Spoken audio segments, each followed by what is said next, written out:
Okay. I didn't even shave today. Gosh. Uh-oh. It's a work day. All right.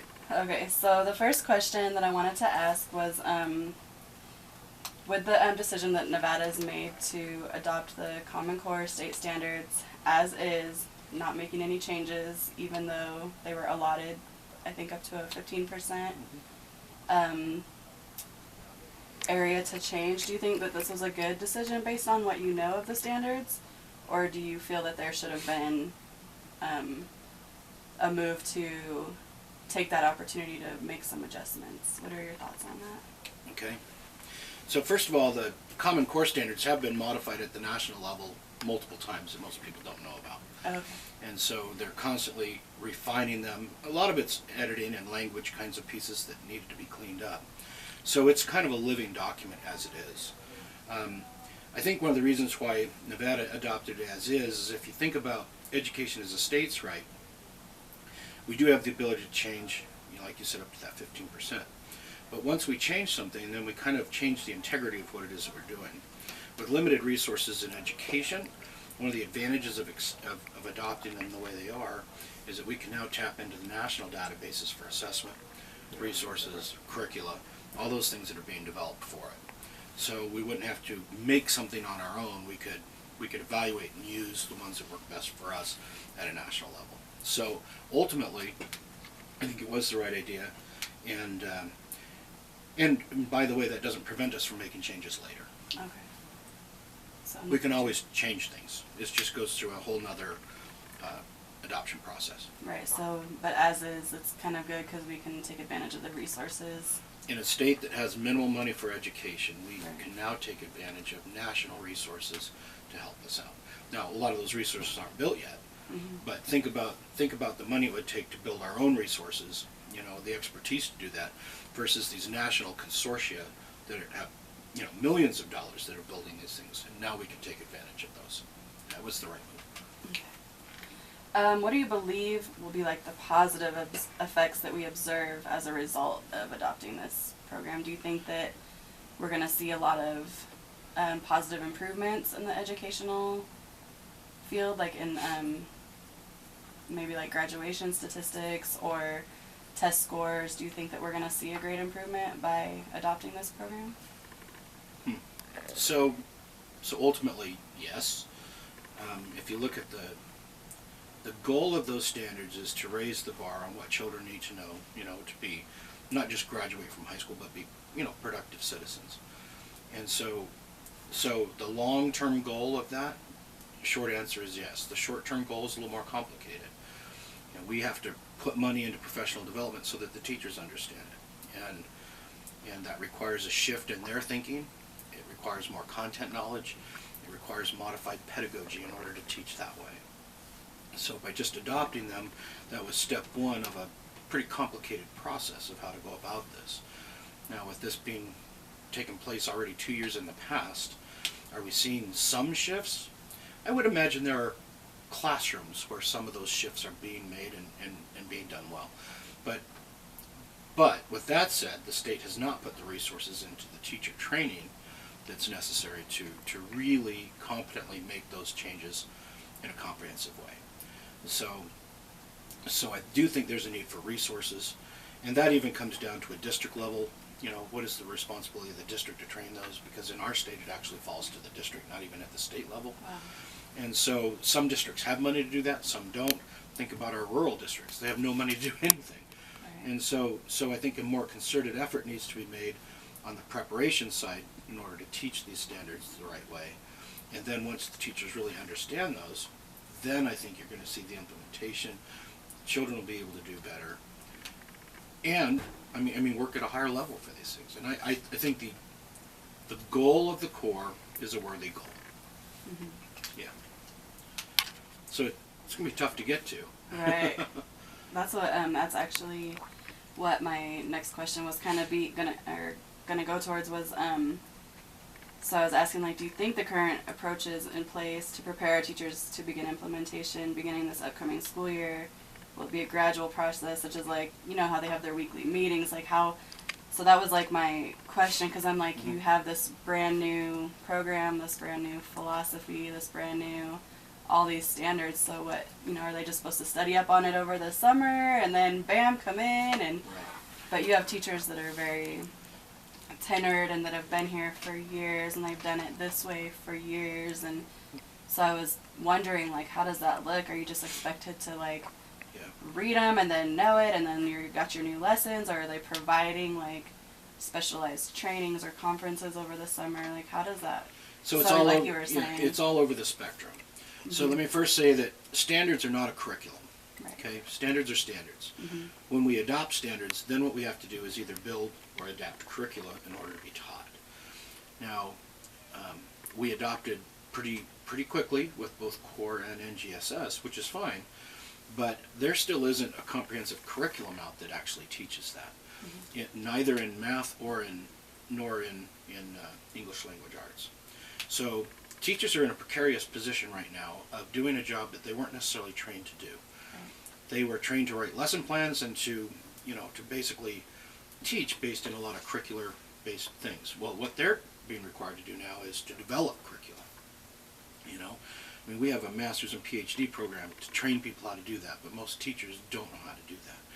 So teachers can read standards, they can develop lessons then in order to relate those, but without understanding the underlying philosophy and pedagogical needs of those, they actually might be doing those core standards a disservice by creating curricula to use without really understanding the whole piece. With that said, over the last actually 2 years, there's been a lot of work done, both locally and statewide, to help with that training. What we realized, though, is it was a drop in the bucket compared to what we should have been doing. Right. Will there be something that magically happens this summer? No. There isn't even curricula available to buy yet. Wow. So we will probably have these small working groups of teachers in isolated and sometimes not so isolated areas working together to try to figure out what that means and how to make it work. Some of those groups are doing great work. Some of those groups are still struggling a lot. The district does have experts, though, in both math and ELA that can help people move along. They have also the RPDPs, the Regional Professional Development Program, have experts really well trained on how to help teachers transition through that. But there's so few of those people that it's going to take years before this gets implemented properly. Right. Now, undergraduate and teacher preparation programs, we've made this shift already. So we already teach Common Core as part of our ELA and math programs, and we teach Next Generation as part of our science programs. So new teachers are walking out of this building knowing that these are the standards that we develop. They understand methods of how to teach that, but they're walking into schools once again without any curricula. So there's a big gap. Yeah, big gap there. And you can't expect a novice, brand new teacher to be able to develop curriculum off of something that they were just aware of in a couple of classes. Right. So yeah, there needs to be a huge amount of work done. So I was going to ask you also, I know that you've been working hard and been a real main component in the development with like the Next Generation Science Standards, and that you did teach that and implement that with our courses. Mm-hmm. So do you feel like everything that you guys have prepared and like worked on for that, does it line up fairly closely with some of the standards that they're expecting or that they're creating? Do you think that it's kind of along those same lines? Is it with that? Is the Next Generation Science Standards, are those a part of the Common Standard, or is it just a branch off? Okay, so Common Core was built for math and ELA. Oh, okay. And the idea was that we needed to work in the places that had the greatest need. And obviously learning to read and write are very important, and mathematics are very important. At the same time, a revision of the national science standards took place. But because science is a multiple disciplinary, subject. Right. I mean, you have your biology, you have your earth sciences, you have your life sciences, you have your planetary, and there's so many divisions of it that it's not something that was easily done. And I'm not going to say the core was easily done, right, but it was something that took much longer because we had way more stakeholders. and because we used a different process of how to actually go about revising and looking at the standards and looking at the needs, that it was done by, although it was still a catalyst of the governors, the Governors Association to get these standards reviewed, it went through a different process than the Common Core, a much more complicated process. So Common Core came out as Math and ELA. A year later, the Next Generation came out as the Next Generation Science Standards. So they came from kind of the same root, if you will, from the Governor's Council, but went through two different processes. So you could call the Next Generation the Common Core in science, but it isn't. But it really isn't. It's because it went through a completely different vetting process to make that happen. I would think, though, that it would probably help complement the math. The cool part is that because it came out last, or at least after Math and ELA, they were able to incorporate Math and ELA into those standards, which, as you learned in class, as you read a Next Generation Standard, at the bottom there is that. This is where it fits into the Common Core Math and ELA. Right. So they were able to do something that the other two weren't able to do. Yeah, and I think that's a really great thing, that it's so supportive and that there's so many elements of, just like from what I learned in your class, how, we're doing a science lesson, but look at the math, look at the reading, look at everything else that's incorporated, and socialization. So I thought that was like a really great component of that. So I hope that altogether things will start to like make sense like that. Yeah, that kind of answers your question, though. Yeah, were you being prepared? So let's think about preparation on multiple levels. As a brand new teacher entering into the workforce, you would be prepared at what we call a very novice level. Right. And then there's going to be different levels of preparation all the way up to expert. So in my methods class, I used the complete idea of inquiry-based instruction, which is the majority of the instruction where Next Gen takes place. I also incorporated the idea of integration not just of sciences, but integration of other subjects into science, which has a huge crossover between the Common Core. So you were learning some of that philosophical and pedagogical approaches the first time out. You didn't have to relearn a traditional way of teaching. You just ran out of the gate saying, "Oh, why would you not teach science this way?" So I do think that you have walked out of that class, or a series of classes, because there's a practical method, at a novice level. Now, does that mean that you're an expert? No, that means there's a huge, much more developed needs to take place, in understanding standards, working with children, making all that stuff happen. And not even mention just the teaching portion, but also the assessment portion. Right. And so I thought we did a pretty good job of running you out of here as a novice teacher, but aware of, understanding some of the philosophical differences and some of the pedagogy related with it. I think we also do a really good job in mathematics, and I think we do a pretty good job in ELA here as well. Better than many of our competitors. Right. So I know one of the goals for the Common Standards is that it's going to essentially prepare all of these students for the career workforce, for college. So my question is, we've seen just in the past 5 to 10 years how much things have changed. We know, we're aware of how much things are going to continue to change. So do you think that by focusing on this one area, or this standard, do you think that essentially that's going to be true, that we are preparing these kids for college, preparing them? I've seen a lot of kids, just even in my personal experience with my own, she's probably not ready for college. She's not, she hasn't learned what she needs to learn. So is this going to be a tool that's going to make a better difference for kids? For, say, my younger kids coming up in the next 10 years, are they going to be, the standards are suggesting, prepared to enter that force better than ones that are entering right now? Well, we would hope so. So the first part of your question is both sets of standards were built upon the idea of the 21st century skills that are needed to be productive in the 21st century. Yes. So that's a huge shift from prior standards. We reduced the breadth of content, so we reduced the breadth, saying you don't need to know everything. What you really need to know are these core principles, but you need to know these in depth.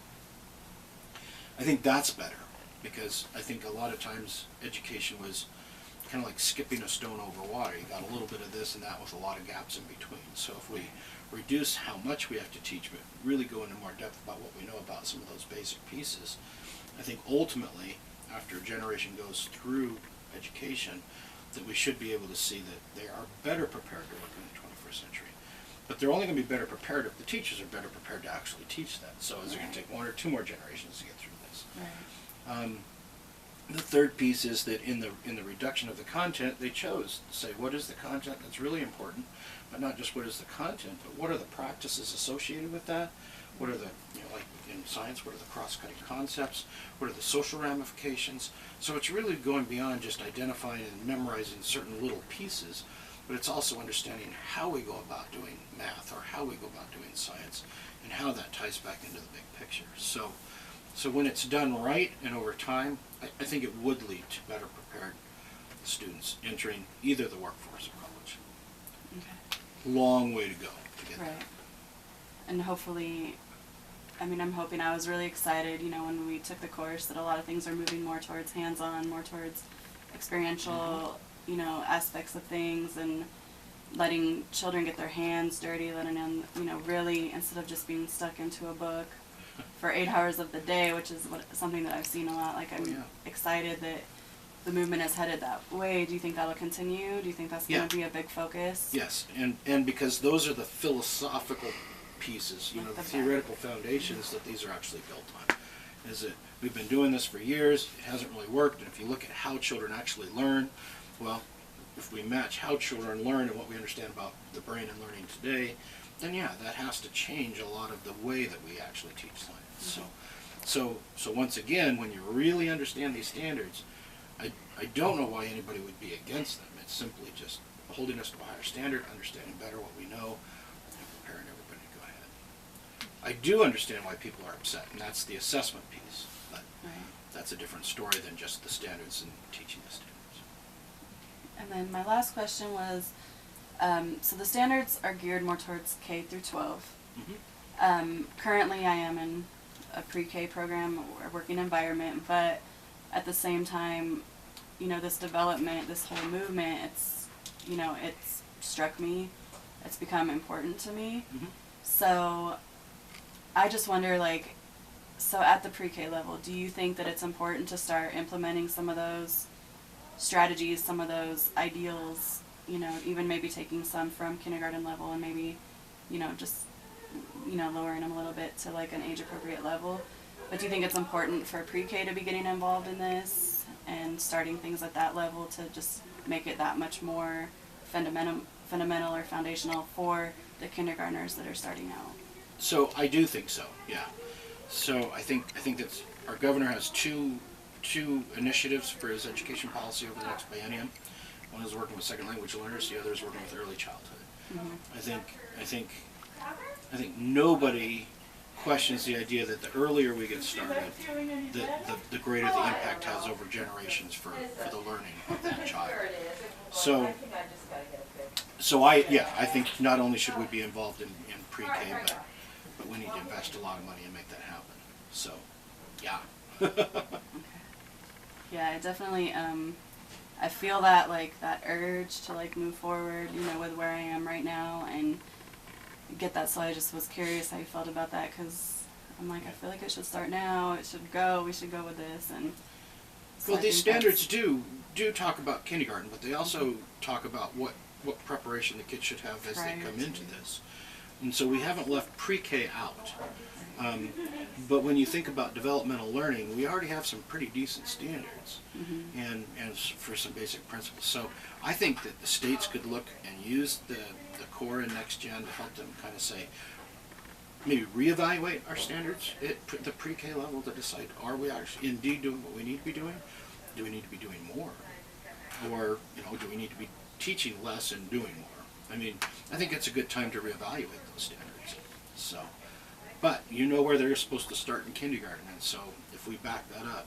So providing experience to help them with that prior knowledge piece and giving them that head start ultimately to when they're in kindergarten to know that they will have that background knowledge. Yeah, and the curiosity and love for learning. Right. And I think that's the most important part of pre-K is to really foster that learning. Exciting. Yeah. So And you know, that's not my field, so I don't know Right. what's being done in that level, but it would only make sense to me that they would say, yeah, well, let's reevaluate what we got. Well, that's great. Okay. Perfect. Thank you so much. Yeah, it's pretty easy. Just wanted to know your thoughts on everything.